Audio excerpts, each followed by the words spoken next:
انا عايز اعترف لكم اعتراف في فيلمين، اللي هو ذا منيو everything everywhere all at once، الناس شايفاهم او في ناس شايفاهم حاجه في منتهى العبقريه والجمال، انا ما عجبونيش خالص.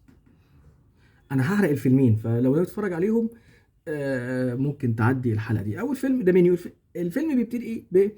بشخصيات انا فعلا لا اتعاطف معاها خالص، رايحين ياكلوا منيو مش فاهمه، بالهنا والشفا على قلبهم، فوقعوا في ايدين شيف مسايكب.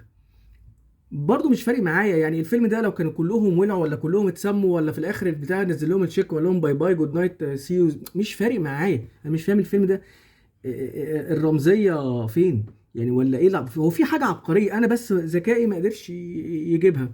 وتاني فيلم everything everywhere all at once، ومع احترامي الشديد لكل جوائز الاوسكار اللي ترشح لها واللي فاز بيها، انا ما كملتش الفيلم.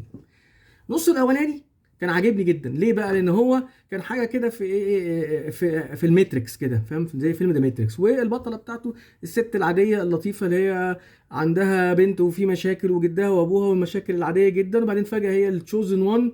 وكان عاجبني موضوع برضو الباتر فلاي افكت، ان كل قرار صغير انت بتاخده بيأثر فيك، ففي منك نسخه اشهر، نسخه افشل، نسخه ألذ، ده كلام جميل جدا. والمارشال ارتس بتاعته كانت حاجه على جاكي شان وفيها الكوميديا، فانت كان عندك حاجه كده ماتريكس على جاكي شان، فكانت تركيبه لطيفه جدا. لان فجاه الناس صوابعها اتحولت لسوسيس. ليه؟ ما العبقريه في ان صوابع الناس تتحول الى سوسيس؟